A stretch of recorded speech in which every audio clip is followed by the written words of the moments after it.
第一位上场，掌声欢迎呼兰。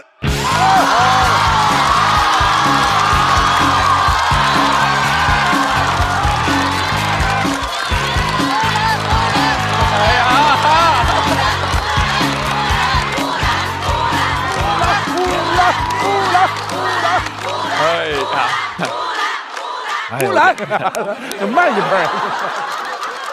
太好了，也就咱们这个地方，让他们长长见识。大家好，我是呼兰。今天咱这是这一季的最后一期，是吧？这个嘉宾还是一如既往的没有任何的关联，是吧？你就感觉就像是导演不知道该请谁，打开那个短视频软件，对吧？就这样吧，接下来10个短视频刷着谁请谁。鸡排哥跟刘畊宏能有啥交集，是吧？炸鸡排跟健身，这甚至都是一个对立的关系。我觉得就是刘教练看着鸡排哥的鸡排，也会觉得说这一块得多少卡路里啊，是吧？鸡排哥看着浑身肌肉的刘教练，也会琢磨就这块头得裹多少面包糠啊。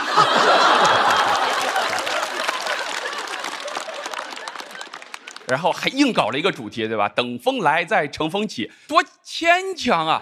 其实这期真正的主题你们可能不知道，这期真正的主题是我是这期的主咖。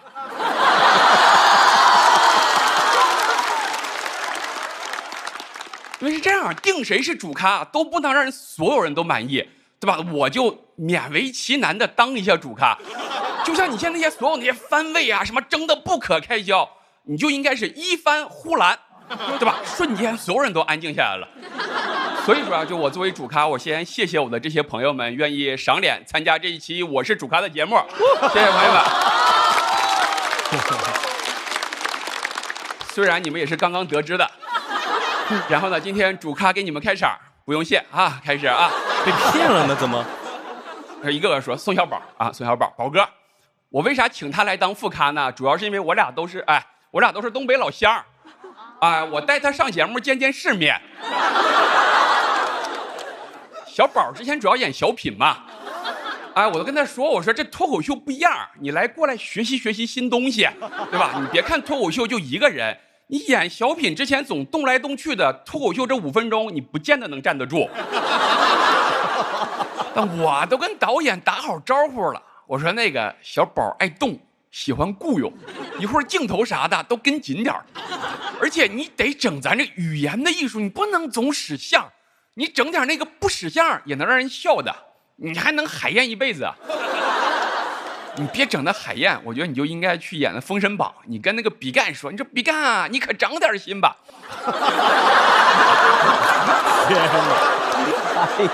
这么多年了，这个梗终于当着宝哥的面使出来了。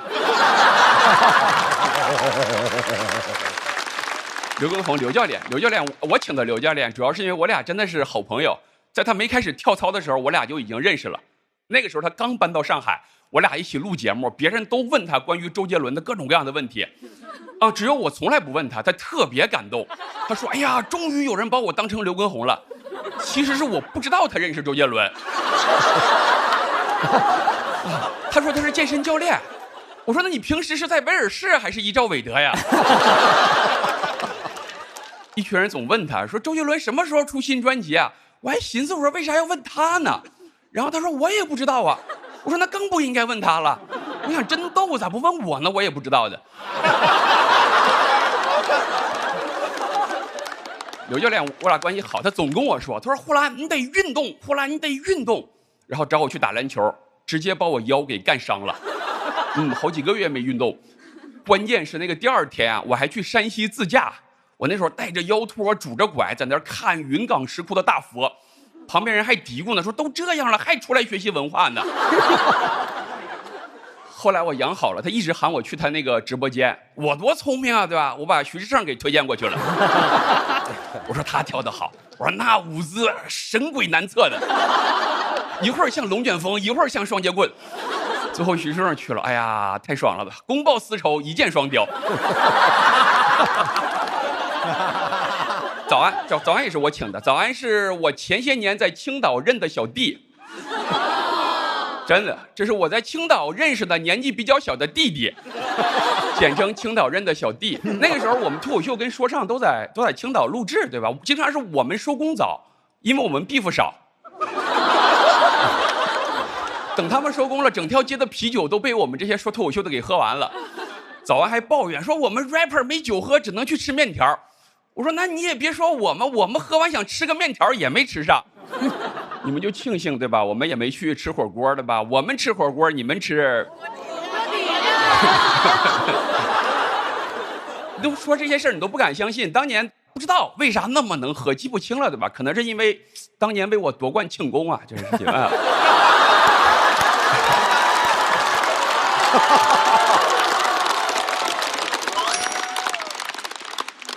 那个时候是22年的时候，早安还没有现在那么火。我不知道有没有直接关系，但的确是早安和刘建良都一样，都是认识了我之后开始火的。不用谢啊，不用谢，不要。鸡排哥不是我请的，鸡排哥是节目组定的。啊，他说这个节目多少得有点正能量。然后你说今天这个阵容，你没点正能量，压不住这些个谐星啊，太邪了，太邪了。但我觉得鸡排哥从早到晚直播炸鸡排，我觉得特别厉害，你们不觉得吗？我觉得特别厉害。你就说你们谁能像鸡排哥一样上班是经得起全程直播的？想想看是吧？你敢直播上班，你敢吗？对吧？1/3时间都是主播暂时离开，更多精彩马上到来，对吧？回到屏幕前点点外卖，开始吃播。好不容易干会儿活，因为骂骂咧咧直播结束，房间被封禁。迪哥也不是我请的，迪哥是啥呢？迪哥是这个棚录上一个综艺留下来的。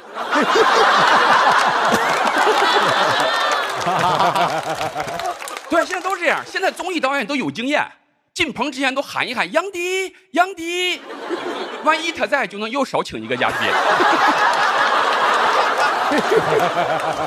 张绍刚，张老师不是我请的，张老师是赠品。谁来这个节目都送一个张绍刚。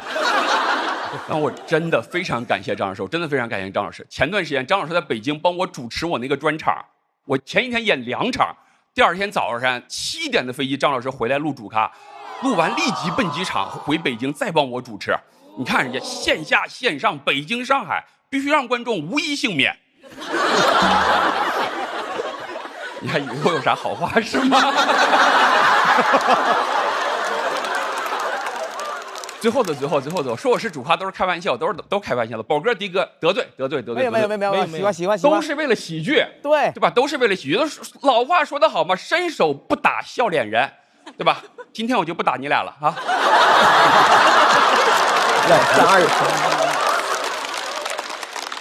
张老师，感谢，真心感谢，没有梗也没有反讽，真心感谢张老师。其他几个朋友都是我的好朋友，然后也不会挑理，好吧？谢谢大家，我是呼兰。好。让我们掌声欢迎娱乐圈的掌门槛人杨迪。谢谢。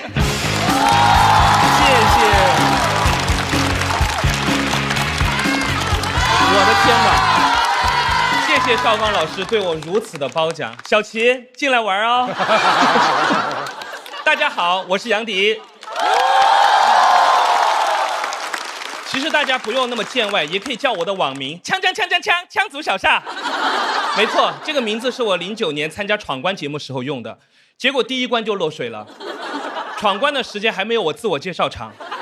后来主持人问我是什么感受，我说呛水了。虽然我那天没有拿到电视，但是从那天开始，我就一直在电视里了。谢谢。其实我也算踩上风口了，因为我也是选秀节目出道的嘛。中国达人秀看过没有？2010年的节目，那个时候全网叫我表情帝。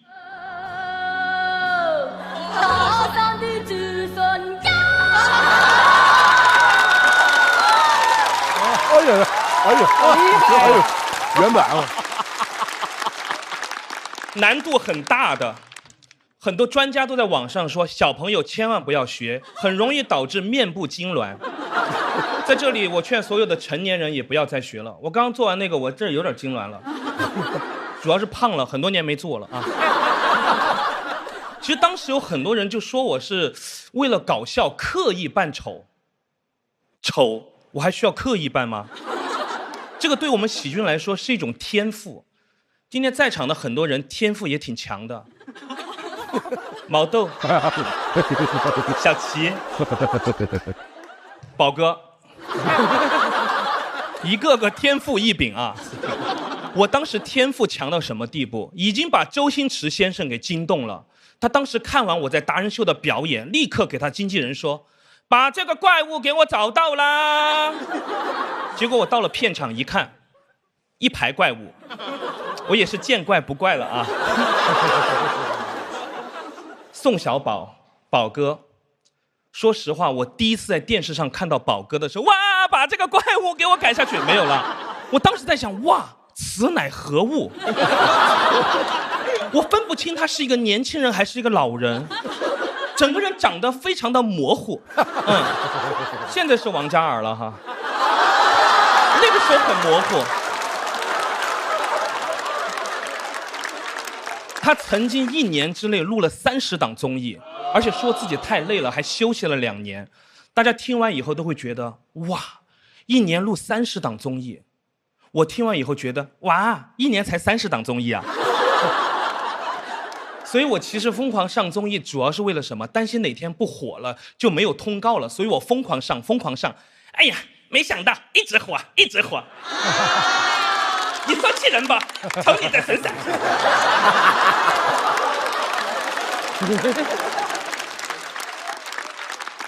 刘畊宏，刘教练，你看，刘教练，四川人啊，刘畊宏，刘教练，一看，你看这长得。一看就没有什么喜剧天赋，身材又好，但是最近大家应该也了解到一个事实了，就他直播间的流量和前2年没法比了啊，主要是不够搞笑。刘教练，我教教你这2年应该怎么跳啊？不要用手拍的，咱们要用手肘，就这样。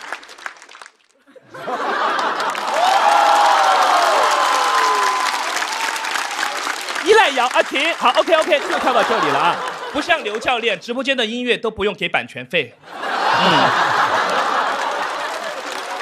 确实，我最近呢也是在运动，不知道大家有没有看过我的一些 vlog 啊，就是杨迪爱爬山，对，就带很多朋友一直去爬山，而且因为视频太长了，我还请了一个特别好的剪辑师来帮我剪。后来他把成片给我以后说：“杨迪哥，你看一下，我把那些翻车呀、口误呀、不好看的镜头都剪掉了，现在毫无瑕疵。”我一看，确实没有瑕疵，也没有我。这个 vlog 呀，真得有点瑕疵才有笑点。包括大家在网上看到那些真正出圈的综艺卡段呀，都是那些搞笑的翻车瞬间，像什么失误呀、口误呀、怪物呀、我呀这种，就是对吧？要不然凭什么那么多综艺会找我呢？因为我的出现，就是对综艺节目的权威认证。再加上我们节目上一期好像徐志胜已经来过了，对不对？所以我在这里宣布，你们主咖终于集齐了中国综艺的全臂江山。好吓人啊！这个怪物是什么？果然更恐。综艺主咖可以安心收官了，谢谢，收起来，很恐怖。早安，你好，我接这个，是，接在那个全臂江山后面有点接不住啊，没关系。因为早安很感谢我，因为有一次庆功宴，他一个人孤单地坐在角落，没有人理他。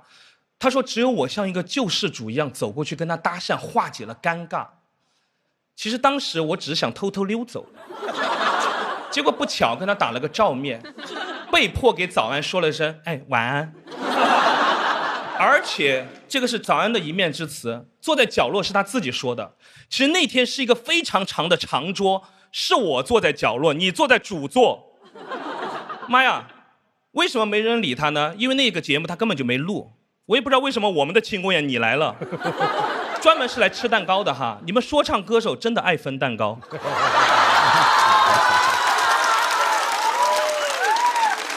最重要的是什么？那个长桌我还没法转菜，哇，他倒是吃得香啊！我面前只有南京特产活珠子，珠子是活的，我的心是死的。没关系，早安。假如以后再也不能在庆功宴见到你，我也祝早安、午安、晚安。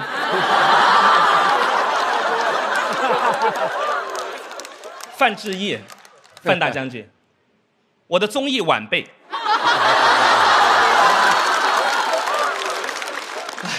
他呢特别有体育精神啊。上一次玩了一个猜字游戏，因为规则还跟裁判急了。你说你一个综艺新人，你好胜心这么强干什么？我以前带的都是什么人呐？我带的都是徐志胜、李雪琴。内娱综艺现在什么水平？就这么几个人，连范志毅什么的都在玩游戏。他能玩明白吗？玩不明白，没有这个能力，晓得吧？继续努力，晓得了，晓得了啊！继续努力，鸡排哥，我特别懂你，真的。我先做你的，做完你的做你的，做完你的做你的，说的不就是我上综艺吗？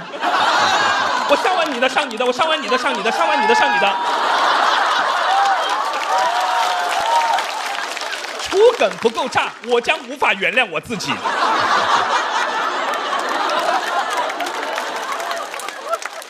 还要吐槽一下机器人是不是？我真不想说他，我的春晚晚辈，本人也是上过2次春晚的，我家里人都记得。很多艺人朋友会担心机器人会取代我们，我觉得不可能，因为3、2、1走。哎呦喂，这厉害，取代了，这个综艺老炮儿，哎呦喂！哎呀，还好是录播。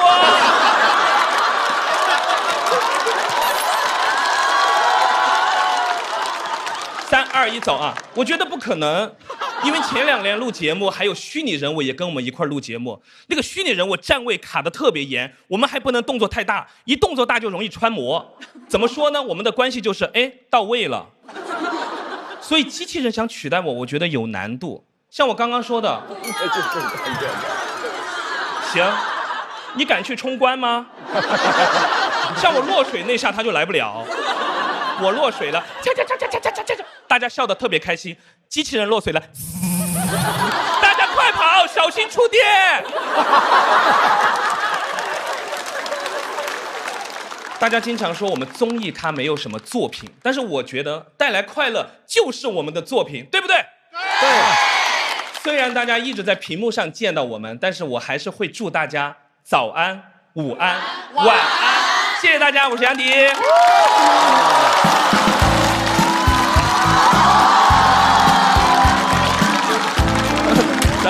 啥意思啊？掌声欢迎正宗的鸡排哥。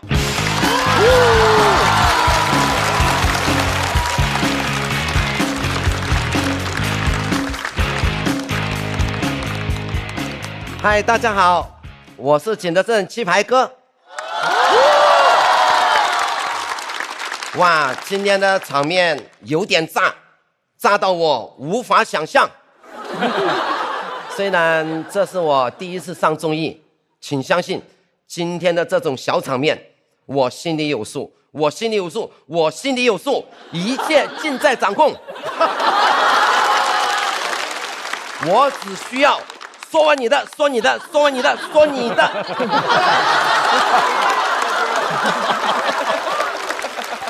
好，那我开始吐槽了。对，就是这么快。我需要的就是速度，我没有时间的，你们理解一下。我4点半以后不接散客的。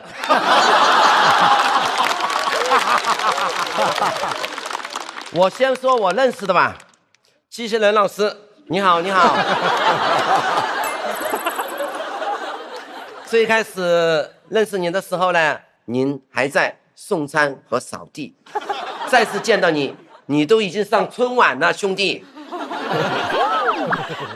其实我跟你算半个同行，因为我每天搞的都是人机交付。好，我认识的说完了。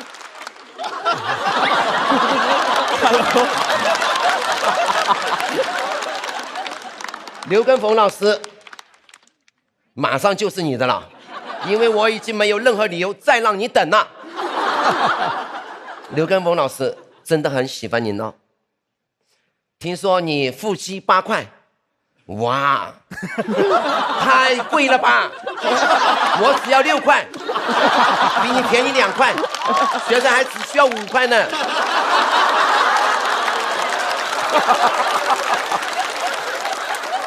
傅兰老师，您是一位非常非常优秀的脱口秀演员，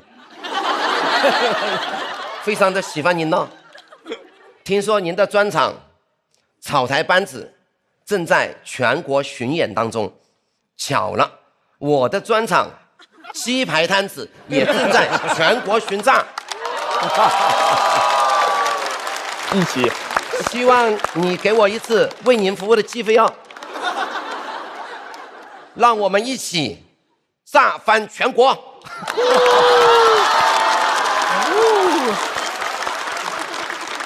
宋小宝老师，太喜欢您了，看到你我眼前一黑。我很早就看过您的小品，如果今天吐你吐不到位，我是无法原谅我自己的。现在还是那么的喜欢您哦，我的后厨都挂着一张您的照片，当做色卡，不对，应该是色卡，提醒我该放油了。炸糊了。早安老师，很喜欢您，你的名字里面充满了良好的祝愿，可惜我每天都是下午才出摊呐。我要带着我的鸡排，我的鸡柳，带上我的塑料袋，在鸡排摊上摆造型，从5中摆到南少林。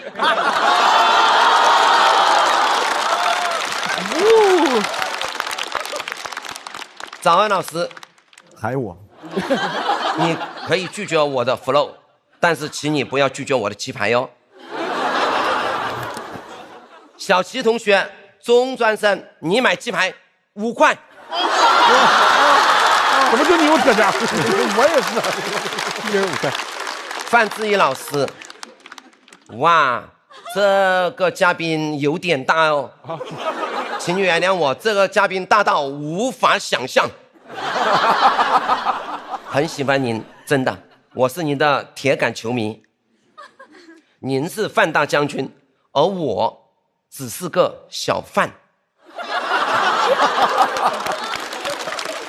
你踢球是好拼的，你是我心中真正的拼好饭。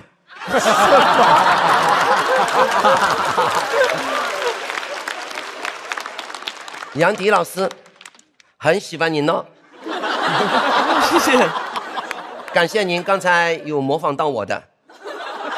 听说你曾经买鸡排空运到长沙，怎么能空运呢？鸡排要趁热吃，你懂不懂？如果你买我的鸡排凉了而影响口感，我将会停止对你的售卖。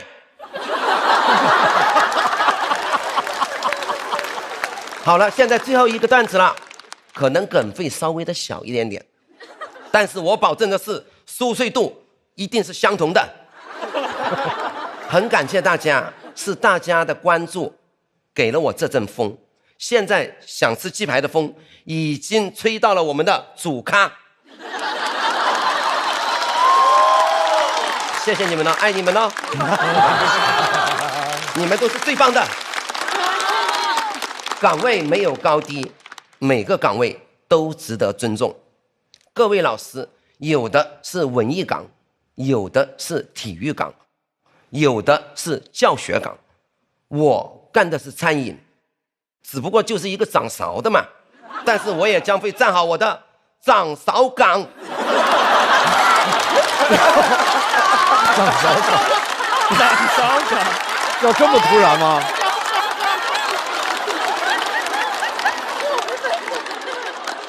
最后对各位老师送上我衷心的良好祝愿，希望各位老师的事业就像我炸的鸡排一样，保持热度，永不掉粉，既不会浮也不会凉。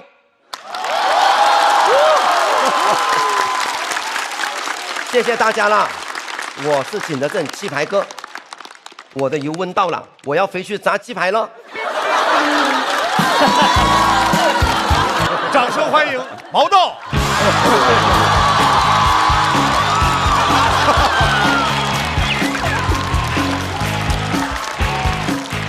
大家好，我是毛豆。习惯这个词儿呢。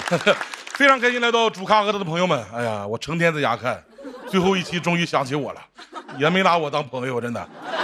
我在家是夜里流泪，白天擦，做梦都想来主咖，真的。这节目你其实看阵容，你分不清到底谁是主咖，但是你要10期节目都看了，你就知道小齐是主咖。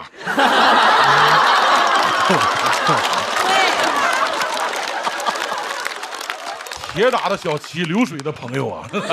第一个流水的朋友是宝哥宋小宝，宝哥去年爆改成王嘉尔啊，翻唱了一首叫《巴比龙》，身边一圈那个伴舞的全是1米8以上的帅哥，宝哥站在中间，舞台上是一个凹字，你知道吗？他就站中间，哎，你看那几个人在踩他。宝哥这个气质唱那个哎，你感觉后边就应该接那个哎呦。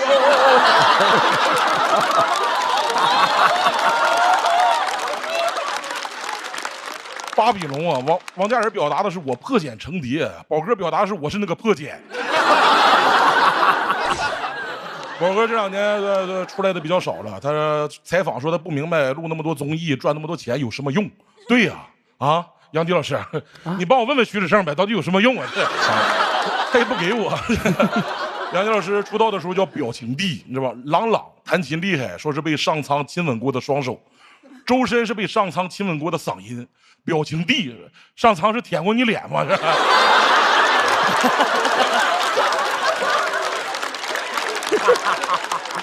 杨迪老师1年有340多天录节目，108期，26档节目啊，真的。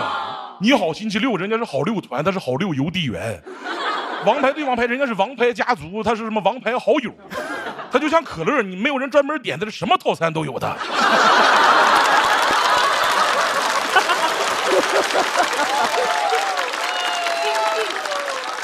他经常说一睁眼不知道自己在干啥。我1年啥活没有，我就在家待着，我一睁眼才是真的不知道自己在干啥。我跟杨迪老师录过一次综艺，他太专业了，他那个情绪反应特别的大。导演说你们就表达这个饺子好吃就行，他吃一口好好吃啊，他就吃了一个，我给你一盘都吃了，镜头一下没拍我。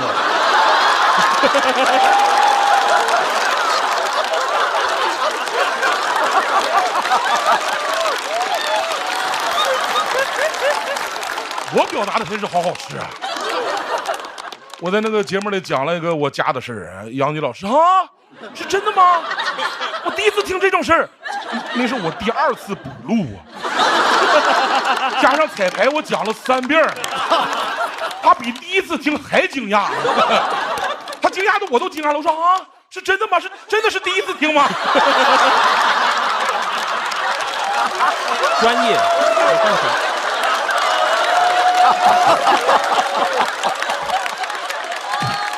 杨迪说他录的这么多综艺是因为他爱综艺，我也爱综艺，我们几个都爱综艺。刘畊宏要是节目找我，我可以说我爱减肥啊。最强大脑要是找我和小齐，我可以说我俩爱学习了呢。但是你要问我最爱什么，我最爱撒点小谎，反正我真的爱综艺。导演给我看我的那个结束那通告费，我都很惊讶，我说是真的吗？真的是给我的吗？导演说假的，这个是杨迪的，这个是。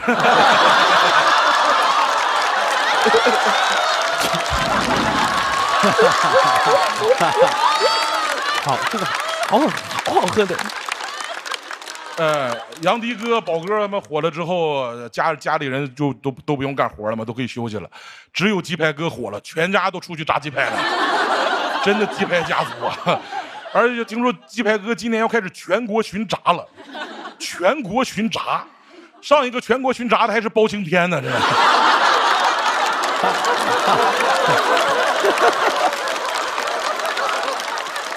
刘畊宏老师最近有点像鸡排哥的鸡排，就是掉粉有点严重，就是有句话他让我删了，但是我偏要讲，我跟着他的视频一起练了很久，真的。刘教练说跳操可以改善抑郁症，这个我作证是真的。我只要一想到下午要跟他跳操，我就抑郁。我想算了吧，不跳了，一下就改善了。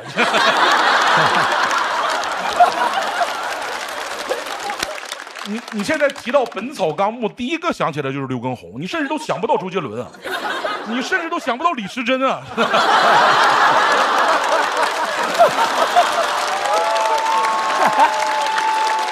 他其实已经53岁了，他马上坐公交车就能免费了，他能坐那个老弱病残专座了。但是我俩在一块儿，明显我更需要那个座。还有最后一个人，早安啊，最后一个人类哈，这玩意儿不算。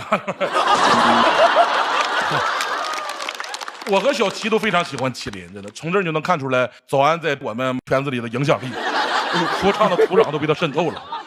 在我们学校传唱度第一的就是麒麟，第二才是黑桃 A， 你知道吧？就一群钳工、焊工开挖掘机的，从武当造到南少林，从武当造到南少林。早安老师，你不能老想着南方基建工程，咱得振兴东北啊！下首歌你就从大连造到哈尔滨，咱就。他的歌太符合我们学校的气质了，让诗仙写断了笔，让先锋折断了戟，我一剑开天门，太帅了。这么帅的词儿，我上次听还是惊雷，这通天修为，天塌地陷紫金锤。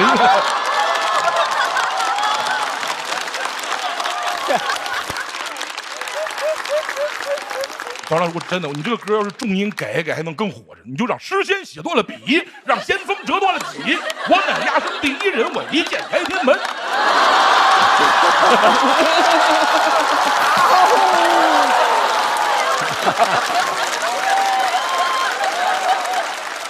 能进格莱美，你知道吗？我尽量。所以当我查资料查到早安是大学生的时候，我像知道乔峰是契丹人一样，真的，一瞬间有点天塌地陷紫金锤了。而且你看我虽然讲话也快，但是我用词少。早安的快嘴那个词儿，我要比你看到过的、听到过的那些所有花里胡哨加在一起还要顶。这是什么快嘴？这就是讲话絮叨。他跟我奶一样，你出门把那个裤子、袜子、鞋子、帽子突然厚点哈。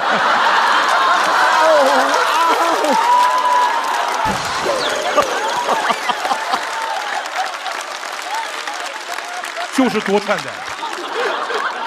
他那个歌词特别适合给外国人练中文听力。请听题，我要比你看到过的、听到过的那些所有花里胡哨加在一起还要顶，请问他要比什么还顶？A 看到过的 ，B 听到过的 ，C 我要。其实早安早期的歌也有很温柔的，就是那种歌词有点听不懂，就一直重复。我问你什么是海，你问我海是什么；你问我什么是海，我问你海是什么。感觉俩傻子，特别像初中时候的我和我同桌。老师说昨天学到勾股定理，我说什么是勾股定理？他说勾股定理是什么？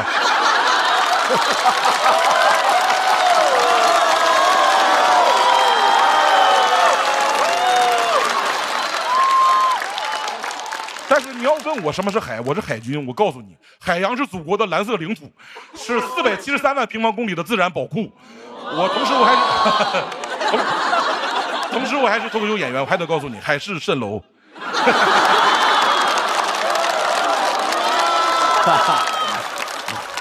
整个现场唯一能从武当造到南少林的，就是这个机器人的流水线了。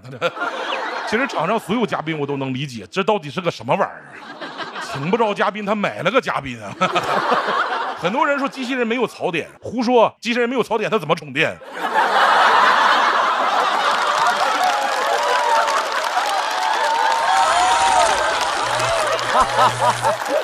我感觉节目组在做测试，哎，今天这个要是能行，明年就不用我们了，明年就机器人吐槽机器人，吐槽的好的机器人在一块搞个比赛，叫机器人大会，上台就讲我的工厂倒闭了，我的原生工厂有问题呀。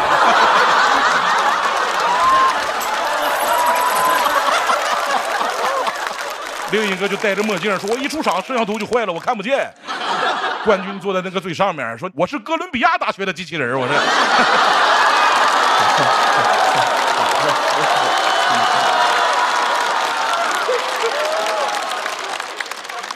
这真的，宝哥、迪哥，你们不用笑。哎，万一能替代我们，马上就能替代你们综艺节目了。鸡排哥你也不用笑，到时候我们都得去炸鸡排去。我跟他们不一样，我是高级厨师，我炸得好。谢谢大家，我是毛豆。掌声欢迎造型哥早安。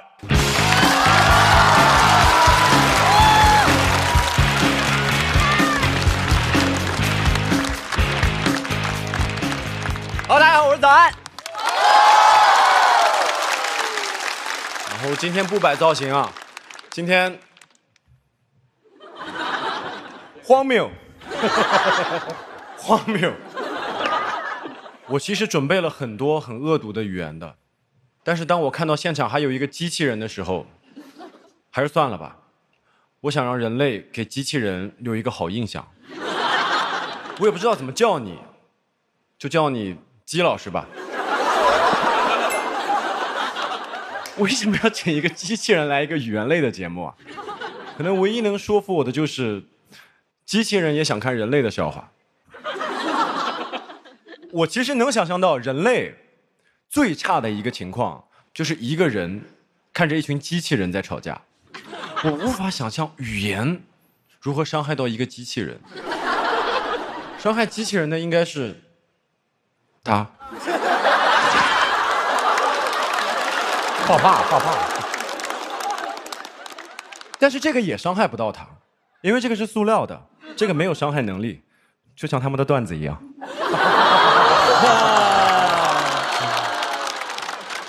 姬老师，我给你介绍一下今天的阵容啊。我是一名说唱歌手，说唱歌手有一些刻板印象，就是靠互相说坏话、炒 beef 让自己越来越火的这么一个职业。但是我在外面，我从来不这么做，因为我怕，当我展现出一些攻击性、爱骂人、没礼貌、说话流里流气的时候，大家会以为我是一个脱口秀演员。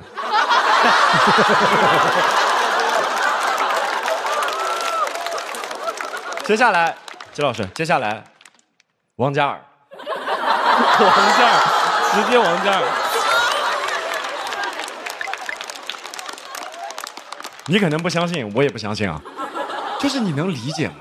一个喜剧演员在他40岁的时候，突然想要整容，只为了更像一个偶像明星。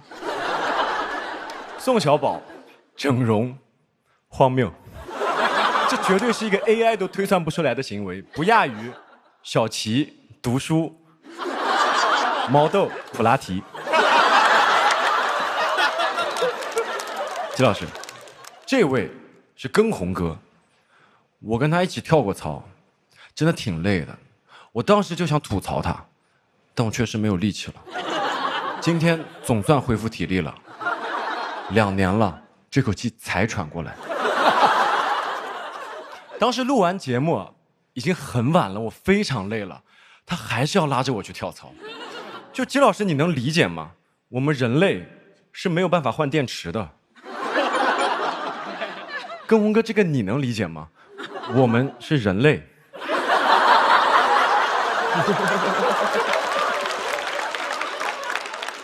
这位毛豆，如果给你一首播放量破几亿的热单和舞台，会发生什么？会有几个你根本不认识的人在用自己的文本2/3来说你土。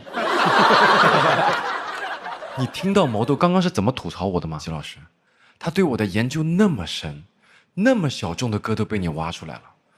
为了吐槽你，是不是听完了我所有的歌？为了吐槽你，我也准备看完你所有的脱口秀。看不完，看不下去。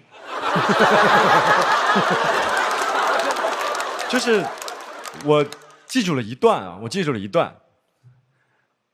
大家好，我是毛豆豆，我是一个热乎乎、非常慵懒的演员先生。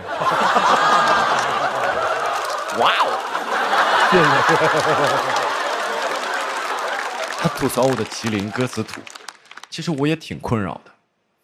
我好像最近的作品都超不过麒麟，我能接受自己超不过麒麟。毛豆，你能接受自己超不过大肠吗？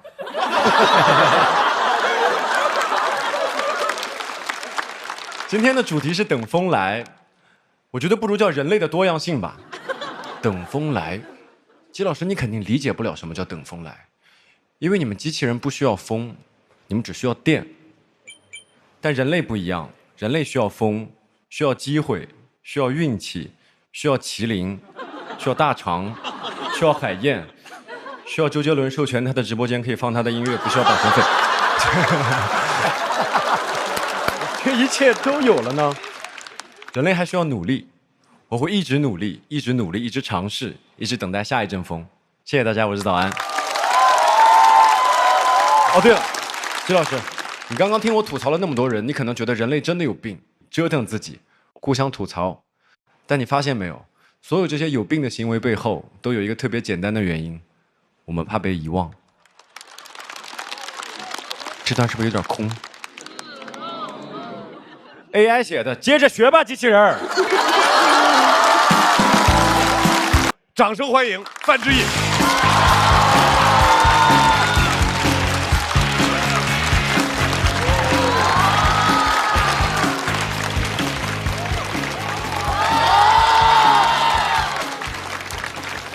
大家好，我是范志毅。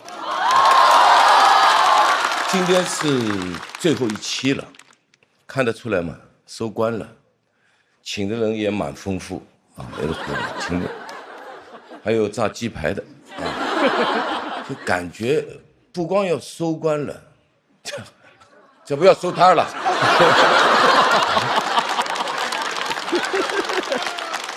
还有什么健身教练的？演二人转的，这哪还是脱口秀？这不是达人秀吗？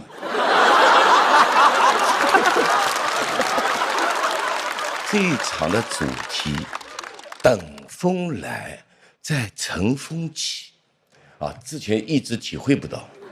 以前我在球场上也风吹雨打的，那球场上风再大都只是往身上吹啊。啊，5年前这个舞台的风一吹。把我从足球场啊都吹进了综艺圈来。我这一期吐槽了很多人，啊，说了很多，哎呦不容易的，好像在我嘴里就没有容易的。其实脱口秀真不容易的，9年了，坚守在这节目的还是张绍刚。哎呦，搞不懂，每次开场就是拉着我入场，哎，跟个球童一样。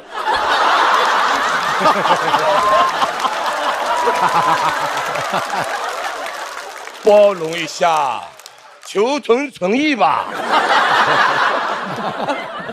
今天的嘉宾，鸡排哥。鸡排炸得好啊，我们算同行啊。他控油，我控球，人家是手艺人，我是脚艺人。现场还有嘴艺人，早安。说唱歌手。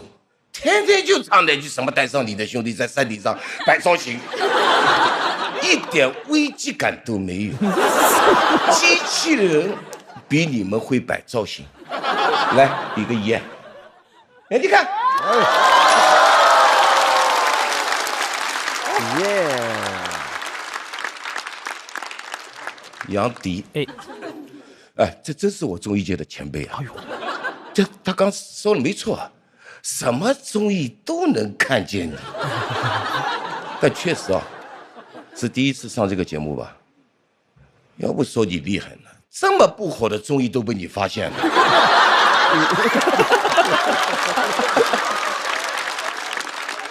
咱不能说是个综艺叫你就上啊，要注意身体啊，不然很累的。这样，你再受次累。有啥活推给我，我体力好。别忘了，我不光是综艺咖，我还是个体育生啊。小宝哥，哎呦，蛮有意思的。节目组和我说，小宝脸上动过很多刀啊。我说啊，这是动完之后的吗？小宝，动完刀你没跟医生动过手吧？小宝踢球也很厉害的，哪天真要是碰上，我压力也会很大的。别看他小小的、黑黑的，在球场上很难防的，尤其是晚上踢球，很容易看不见他的。找他怎么找？我得大喊一句：“黑子说话！”走喽。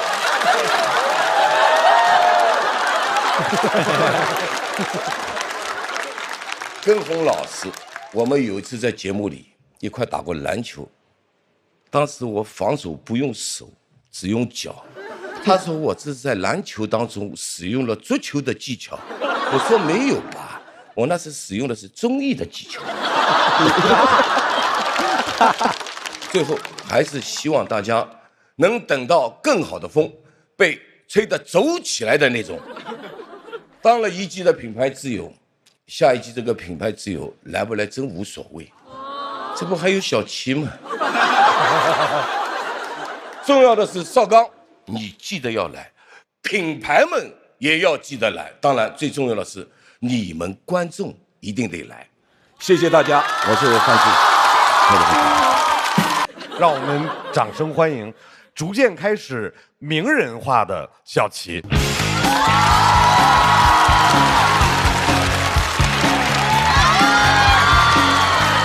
哎，各位好，我是小齐啊，不好意思啊，又来了啊。哎呀，现在谢谢6期了，朋友们，我这6期我感觉我做实了，我没素质。尤其你就看今天这个阵容嘉宾，我感觉就是把各行各业转行到娱乐圈的这些优秀员工全请来了。比如我代表美容美发行业，宝哥村民啊，然后豆哥厨子，再还有健身教练、车间女工、鸡排哥小摊贩、杨迪小丑。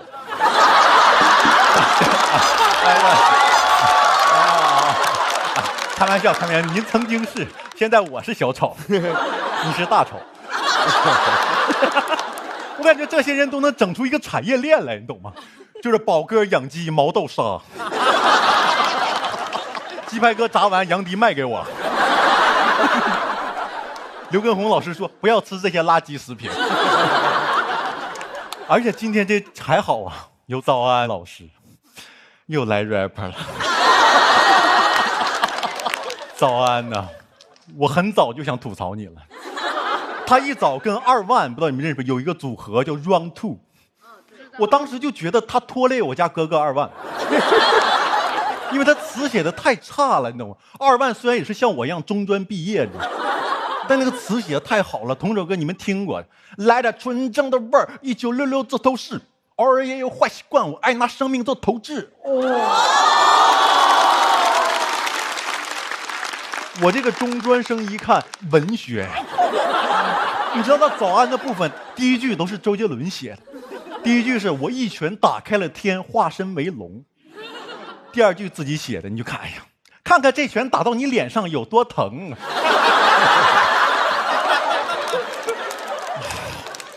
在这么优秀的词后面写这句词，这打的不是你的脸吗？你知道那种感觉吗？前一句听的还是龙拳，后一句我感觉全聋了。这好像我写一首诗是君不见黄河之水天上来，来财。那也不是。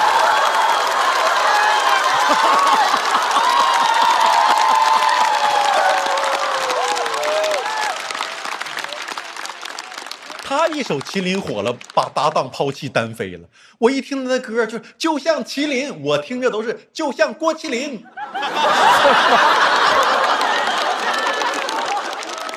早安老师很不容易，他当时为了火出演过《俺娘甜小草》，真的，他当时很努力，不止一边出演乡村剧，还要一边打线下的那种说唱比赛。怎么讲？他的生活就是晚上地下8英里，白天下地8苞米。很辛苦，真的。但是早安老师就上过学，就跟别的 rapper 不一样，喜欢炫耀文化。他最开始叫 MC 早，我不知道该不该这么读，还是读 MC 早。早。然后大家问的说为什么叫早，他的答案是什么？因为喜欢鲁迅。鲁迅当时在课桌上刻早的时候，不知道给他起名呢啊。问他为什么喜欢鲁迅，他说一句话，他说因为觉得鲁迅是最厉害的 rapper。不太敢苟同哥哥啊，因为觉得你把一个大文学家拉到这文化的层次上，鲁迅也会生气的。你怎么不说秦始皇是最好的 rapper？ 跟你多像啊，就喜欢把这些文化人往坑里推啊！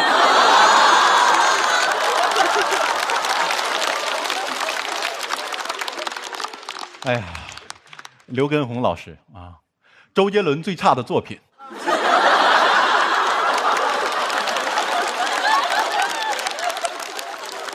但其实畊宏哥哥挺苦恼的，他说过他不想只是成为周杰伦的朋友，他甚至曾经就是不想靠周杰伦做音乐了，所以现在用周杰伦的歌做操。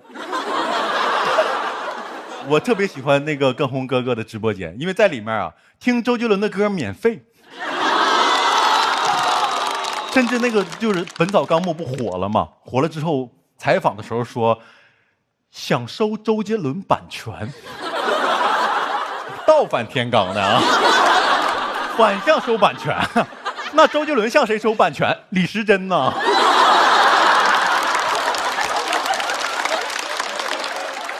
这就跟小宝老师说王嘉尔的脸侵权有什么区别？畊宏老师真是一个健身狂魔，你知道，曾经就是跟周杰伦在国外巡演，坐公交车，大家坐得好好的，他就突然，旁边老外吓坏了。那周杰伦保镖干啥呢？问他为啥，说是为了告诉外国人，打破他们刻板印象，展示亚洲人也有壮的。你那展示的不是亚洲人也有莽撞的吗？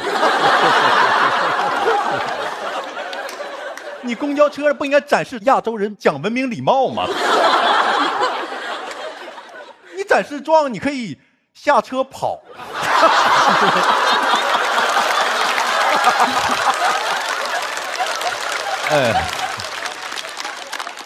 哎呀，还有杨迪老师，很亲切，因为我发现他有很多思维，跟我二舅一样，就是好像轻信那种公众号，这很怪，你知道吗？从来不用充电宝，因为觉得充电宝里的电是假电。对呀，只有墙上的插座是真电。哥，我中专我没学过这种知识点啊。不，电也分真假吗？那是不是还有高仿电呢？有。你那假电充着会怎么样？那假电充完了开胶啊。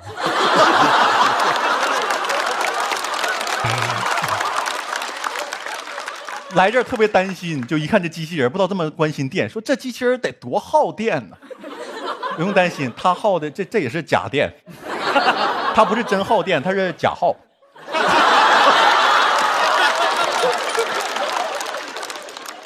哎，对哦，然后宝哥，其实我感觉宝哥跟鸡排哥挺像的，是不是挺像的？都很黑瘦，然后有自己的幽默。然后宝哥其实最开始是小商贩，是别人逼着他唱二人转，然后才成为大明星的。我觉得如果当时没有人逼着宝哥唱二人转，现在火的鸡排哥可能是这样的：把袋拿好了，损色。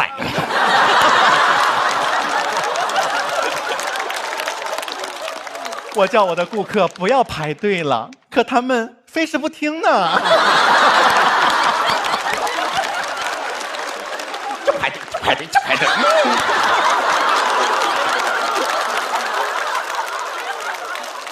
哎呀，鸡排哥，我觉得鸡排哥真的很好，还给我们中专生便宜1块钱，真的不像某个餐饮店只给大学生打折。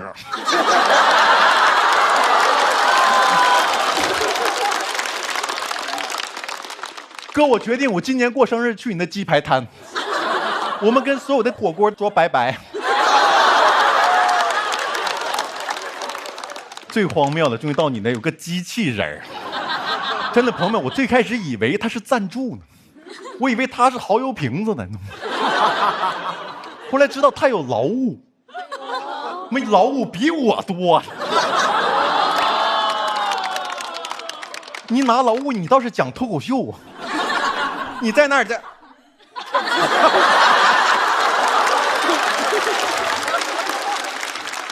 电动车都比你有用。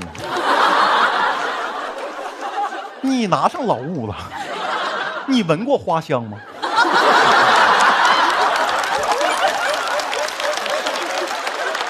你看过天空的颜色吗？有人爱你，情愿为你去死吗？知道多少演员想坐你这个位置吗？你还拿上劳务了？给你买1等座了吗？你个快递发过来的。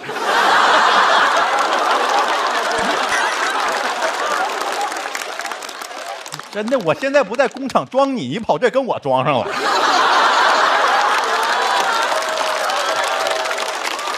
哎，而且他竟然有名字，朋友们，他叫罗伯特。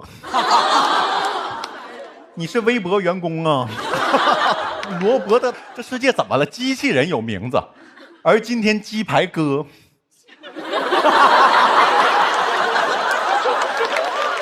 今天唯一一个用作品命名的人。啊，我们没人叫早安麒麟哥吧？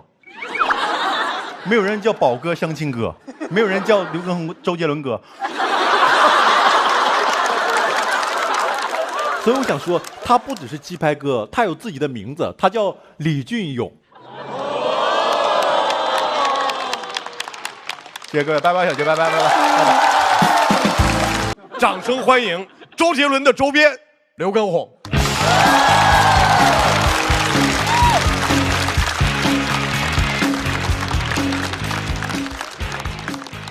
大家好，我是刘畊宏。很少穿这么多跟大家见面。现在，对，脱掉了。脱掉之前你先要热起来。来，音乐放一下，男孩女孩们一起暖起来，跳起来，来，一起站起来好不好？全体一起起立一下。你要干什么？真的吗？对，把手借给我，坐这么久该动一动了。对，男孩女孩们。往上，对，很好。来，嘉宾们，1、2、3、4、5、6，可以，1、2、3、4。来，我们毽子操准备，1、2、3、4、5、6，起来，腿再下，很好，乌兰，1、2，加油，毛豆，可以，再踢起来，1、哎呀，我2、为什么好累5、6，来，1、2、3、4、5、6。起来，腿再下，1、2、3、4、5、6，可以，1、2、3、4、5、6，可以，再踢起来，班地老师，快点，对，来做节目了，对对，好，哦，够了，好了，OK，先坐下，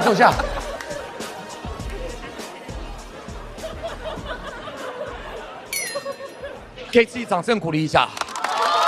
最需要停下来的时候，这边看到呼兰已经在喘了，然后毛豆已经在擦汗了。如果要解锁完整的跳操动作，欢迎来到我的直播间，好吗？首先要跟大家道歉，听说有段时间呢，张老师到处炫耀他的健身痕迹，要别人去摸他的腹肌。对不起，他是我练的，让大家不方便了。不好意思。其实我没有想到，我帮他练掉了脂肪肝，也帮他练掉了羞耻心。早安，在座的只有他来过我的直播间，好不好？给他掌声鼓励一下。不来了。人非常好，但体力很差。之前呢，我听他的麒麟呢，就认为他的个性应该是谁都不服。那一跳操呢，感觉谁都得服，啊，不服他就不行了。那我老婆呢 ，Vivi 还很贴心跟他说，这个地上是可以躺的哦。那我们其实都很担心啊，害怕呢这个把一个说唱歌手真给跳进了 underground。早知道我当时候应该跳操，不要再放《本草纲目》了，我应该放《算什么男人》。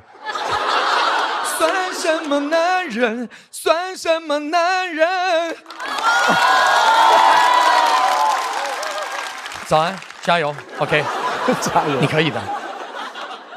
我最近呢听说一件事情，杨迪进入到运动界了，我非常替他感到开心。刚才在后台呢，我还去跟他打了声招呼，发现他真的很敬业，他把斜方都练得很诙谐。他斜方肌哈，这个像可能穿了一下这个垫肩，大家可能没看出来，他斜方肌是从耳朵你看到没有，一直连接到肩膀。他这个呢，整个身体呈流线型，看起来很滑。你是想要练成流线滑的？老奸巨猾。宋小宝老师，再次见到他非常的开心，我很喜欢你的幽默，黑色幽默。其实我都不敢让我的孩子呢多看你的小品，因为他们特别喜欢模仿东北话。你知道这可爱的小泡芙，他突然不叫爸爸妈妈，他叫爹。哎呦，我的妈呀，真受不了！这个我好不习惯，好严肃，好陌生，好让爸比伤心哦。鸡排哥，你好，我们两个有很多相似之处，都是突然火了，都是话很多，都是靠肌肉。所以我觉得我们两个其实可以搞一个联名大家可以跟着我练操，练完之后吃鸡排，吃完再接着练。其实店名我已经都想好了，就叫做永动机吃完你的练我的 ，OK 。我们还可以找个代言人，就跟我朋友一个很像的那个何广智。重要的是，我们的店里还可以用海天金标蚝油，肉类烹调好搭档。蚝味浓，鲜味浓，吃完跟练刘畊宏。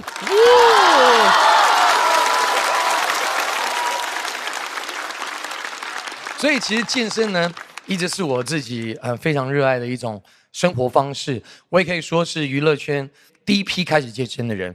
在那个时候呢，男艺人大概都是白白瘦瘦的，就像早安一样。所以我练肌肉可以说是非常的叛逆，违背时代的潮流。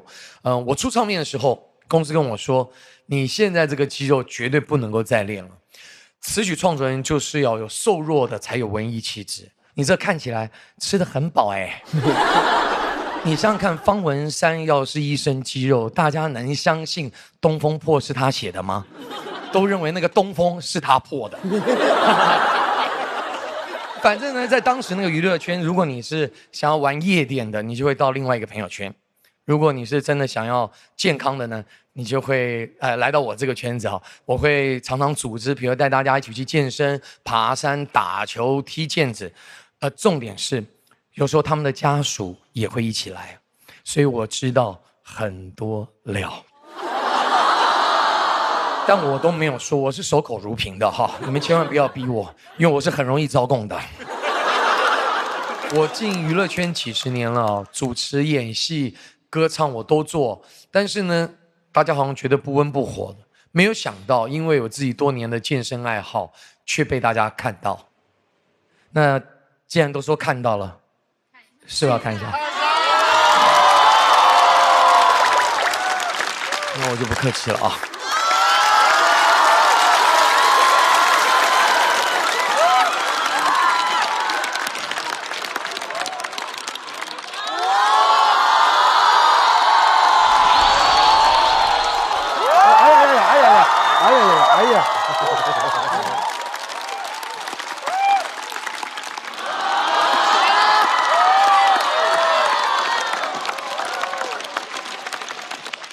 算了，腹肌就算了，我不是张绍刚。今天这个主题是等风来，再乘风起。其实对我来讲，我是真的很有感悟。我最火的时候，我一天就涨1000万的粉丝。当时很多人找我带货，我都拒绝了，因为我当时觉得那个不是流量来了，是责任来了，所以我要更专注的去陪伴大家。现在呢，我的流量掉了。但是我还是保持一个平常心，我没有很伤心，没有，真的没有。毕竟呢，我也不希望大家一直守在手机前嘛，我还是希望大家生活能够回归正轨。那天我老婆听我这么说，她也很感动的跟我讲说，会不会大家还是守在手机前，只是没有守在你的直播间？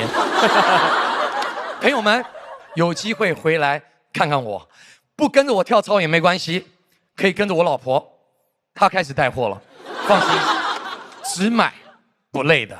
OK， 其实我自己是真的很享受健身，我也很想跟大家分享一下健康的生活方式，因为我觉得啦，这就是我的一个责任。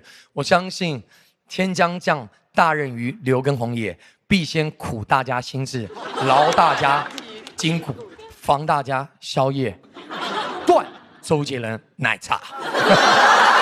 好了，还是那句话，好不好？男孩女孩们一起健身，跳起来 ，Let's go， yeah！ 谢谢大家，我是刘畊宏。有请记性差、记性好的宋小宝。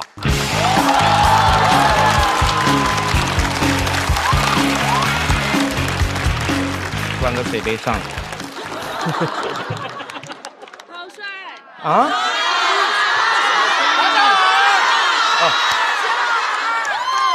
都不好意思了，都不好意思了，因为他们已经刚才把我吐槽成那样了，你们还说我帅，我都有点不敢相信。现在，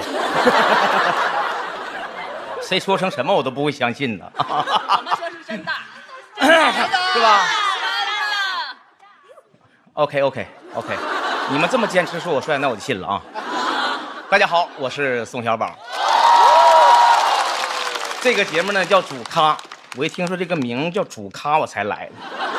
为啥呢？因为我是咖啡。这个节目叫主咖，听我咖啡来叭叭，给你们逗的笑哈哈，祝你们新的一年发发发啊！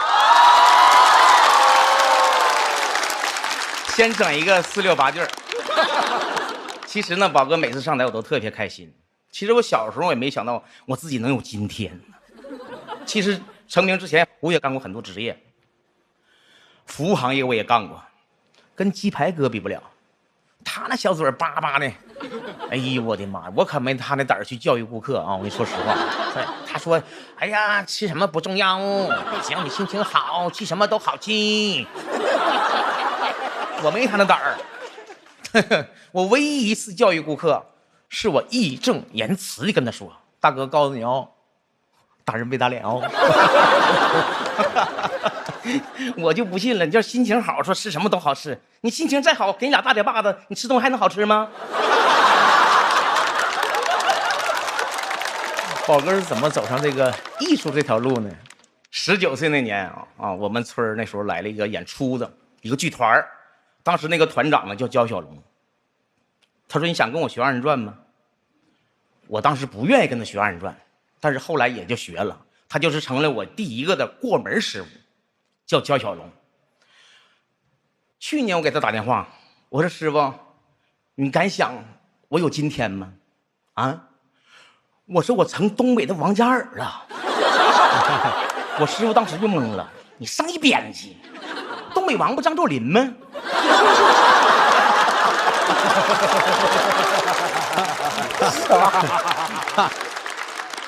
哎呀，最开始学2人转的时候，我心里不太爱接受，因为感觉2人转丢人。那时候，因为宝哥当时也是10里8村的文艺青年，可忧郁了。你们别不信，如果当初你们长成我这样哈，你们都容易抑郁。我跟你说实话。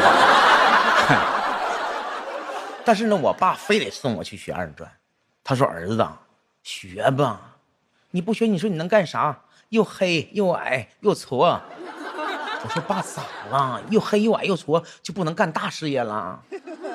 那咱老宋也出过人才呀，那宋江还又黑又矮又矬呢。”我爸说：“那后来不也投降了吗？”当时2人转也不好干，那个时候素质没有你们这么高，坐在台下的所有人，真的，我说实话，我第一次上台演出，站，什么玩意儿？站呀！我说，哎，你等会儿呢，你别的，大哥，我倒理解你，是不是？你别瞧不起二人转，最起码它也是个艺术的瑰宝啊！都谁瞧不起二人转了？我瞧不起你，我瞧不起我人多了，你算老几？潜台词那些啊，当时不敢跟人这么对着干。其实那个时候成名之前，过得很不如意，兜里头也没啥钱，连2块钱烤地瓜都买不起。于是我就总上那个地瓜摊儿、烤地瓜摊儿去等，就问人家：“哎，哥们儿，有没有烤糊的？卖我一个呗。”给那哥们儿问的直毛愣啊！他哥们儿，你这是真怪哈、专挑跟你一个肤色的吃，是不是？你看龚宏哥今年就50了，人长多年轻，是吧？肌肉块儿线条。刚才我都很担心你哥全脱了，我特别担心你，真的，我都不担心别的，我就怕鸡排哥一瞅你那时候回起锅烧油了，这就把你搞里头了。上分了。杰伦哥演唱会哈，龚宏哥去了30多场，也真是厉害。作为嘉宾，你看不唱歌，只跳操，他对自己的要求就是迈开腿。我相信杰伦哥对他的要求是管住嘴。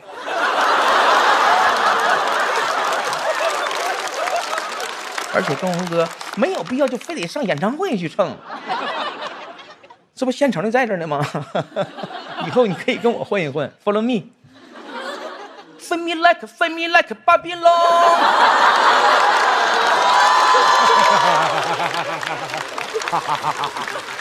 以后你跟我混一混，对不对？你们别笑啊、你们回去仔细品，你们就会发现，宝哥的舞姿就像优酸乳嚼柠檬似的，一口，哎呦我的妈呀，酸爽；第2口有料。第3口上头了，差点忘了，还上了心呢。雪橙版和红心苹果版，边喝边嚼，更上头啦。窦鹏哥跳操的时候就总是喊腰间的赘肉咔咔掉，人鱼马甲线我也想要。你怎么还跟早安学上了呢？哎呦我的妈呀，你也是个 rapper。哎呀妈呀 ，rapper！ 听说呼兰也是个 rapper， 他是个 rapper， 那我也是个 rapper。你看啊，哟 check now， 主咖就是一场喜剧 party， 这里是小宝 AKA Little Baby，BABY， 问我来自哪个厂牌？来自东北6个大舞台，我的 flow 那么早安打败。说唱还得是黑的人来。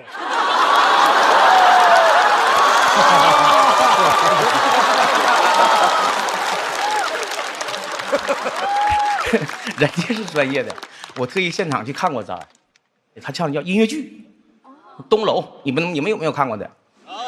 啊，有几个看过哈。当时我看着都恍惚了，说一会儿唱一会儿，唱一会儿又停，停又唱一会儿，那帮人在台上呼呼啦啦呼啦。我以为俺们东北二人转拉场戏呢。哎呦我的天哪！那当时观众气氛不太热烈，我说实话，但是早安特别卖力气。当时我就想，哎，他那么卖力气，怎么没有大哥往上扔钱扔啤酒呢？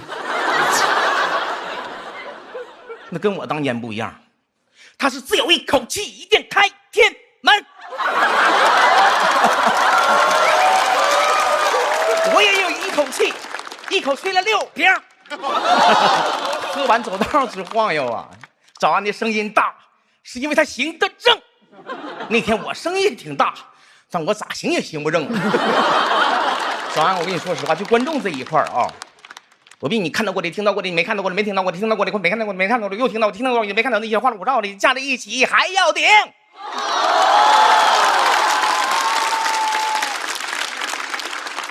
我觉得说快了没有什么太大意义。其实我以后我想挑战一个，我用东北的弹舌挑战一下，看谁快。哎呀，这场还有杨迪，哎，宝哥，老搭档、老朋友了，真的。有人说，哎呀，我俩只会扮丑，啥话呀？真的。还说杨迪啊，谁红跟谁玩儿，净扯淡。我这么黑，他不也照样跟我玩吗？他不挑色儿。是我俩扮丑，我就除了扮丑，我还会扮王嘉尔呢。那跟他能一样吗？这杨迪呀，不是扮丑。我见杨迪第一面的时候，哎呦，我就马上就有很强烈的危机感。哎呦，你看我这个形象就够找笑的了。在我这扮丑这条赛道上，老天爷是赏饭吃。但我一看杨迪这张脸呢，老天爷赏的是自助餐。我跟你说，不光撞型了，还撞名了。我是小宝，杨迪是小撒，我是枪主小撒，我是江主小撒，改一改吧，我是枪主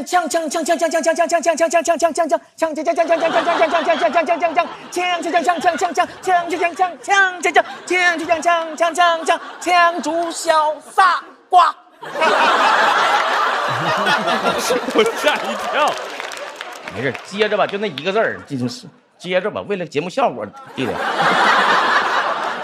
今天呢，主题是等风来，再乘风起。机器人呢，是现在这个时代的风口，但是机器人也别蹬鼻子上脸。给宝哥整急眼了，我就让鸡白哥把他给炸了。他炸鸡可老厉害了。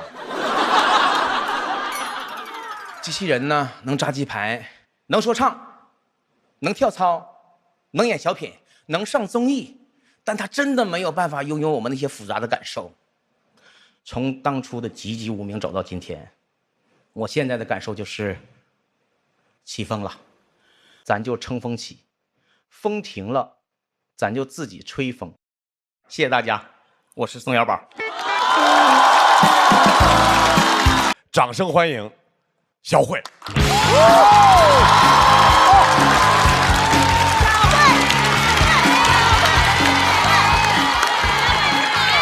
大家好，我是赵小慧。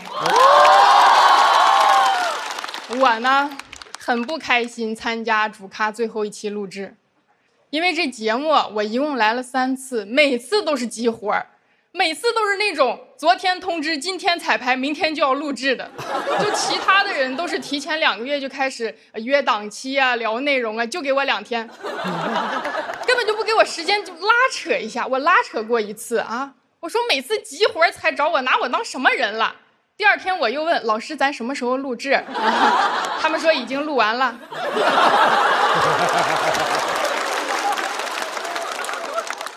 工作不好找，现在哎呀，急活虽然讨厌，好过没活。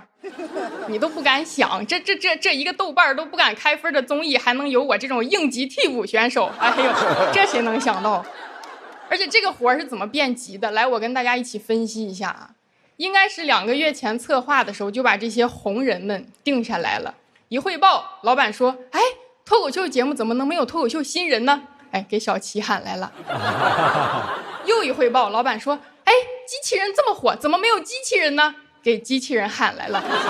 临近录制了，突然有人发现，哎，红人、老人、新人、机器人都有了，没有女人。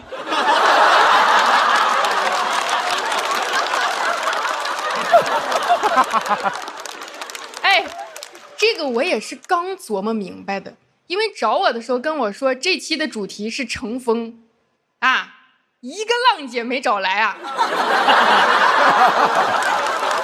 哎，我看了很多观众的评价，他就说我们节目很多嘉宾的稿子啊都差不多啊，没什么特色。那嘉宾你别看这一季来了50多个人，编剧就那么几个，他们都不是写完你的写你的，他们是没写完你的就得赶紧写你的，写完你的你又不来了啊。王老师、李老师、陆老师、陈老师，其他的我就不一一点名了啊。你们还有一篇稿子在我们手上，抽个空来念一下吧。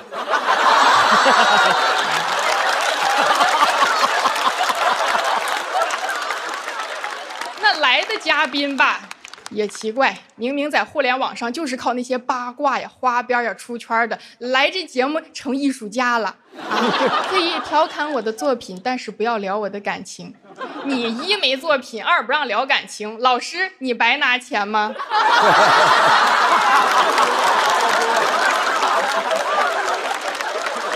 主要是这个节目起的有点高了啊！明人不说暗话，的确一句暗话都没有，说的都是一些场面话。人观众就爱听暗话呀！哎，节目组你们猜一猜，我们是想看一群明星坐在台上对着摄像机聊天，还是想看那种他们在饭局上非正常视角拍摄的聊天呢？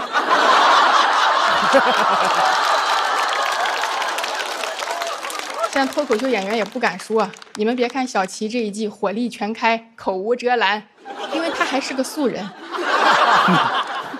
等节目播完，他升咖了以后，你再看吧，他也得在网上云包场支持哥哥姐姐们那些2、3分的电影。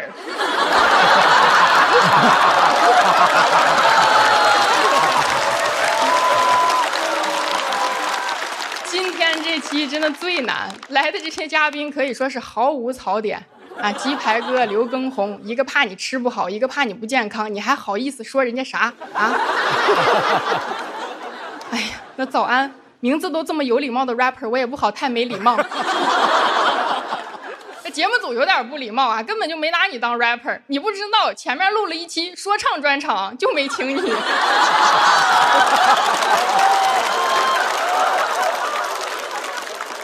小宝宝哥喜剧前辈了，现在转型当男团了。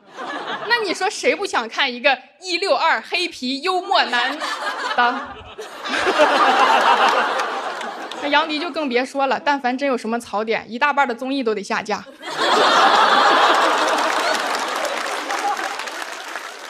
这个节目啊，其实应该感谢张绍刚老师，他就是为脱口秀而生的，槽点多还让说。我在网上看啊，张老师上课没有人选，前2排都是空的，张老师站在第3排开始给后面的同学讲课，你就知道在学校真是没人听他说话，只能来录脱口秀。这200多个人必须听他在这扒扒，没扒完就不让你们走。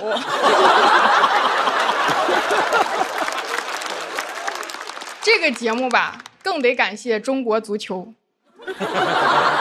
没有国足就没有品牌挚友范志毅，调侃了1季足球了。虽然嘴上一直在鞭笞，但他心里想的很可能是，足球一定要好起来，但千万不要比我当年好，不然我就接不着活了。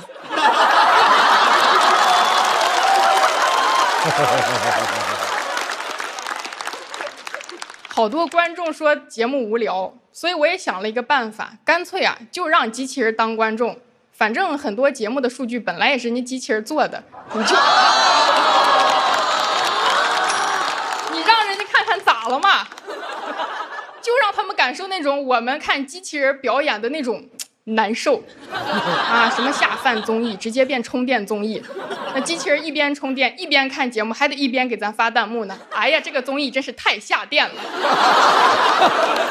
今天还特意请来了一位，哎呀，这个人一顿吐槽，他还不能反击，我都觉得是不是有点太欺负机器人了？他们说趁能欺负赶紧欺负吧，以后指不定怎么欺负我们呢。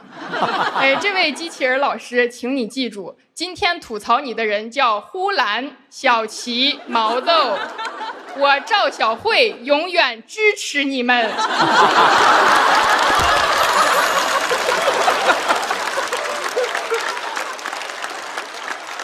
有没有感觉出来这一期节目其实啊，大家只敢吐槽机器人和张绍刚，但是很快也不敢吐槽机器人了，因为人家发展越来越快了。可是张老师会越来越老，也越来越好欺负。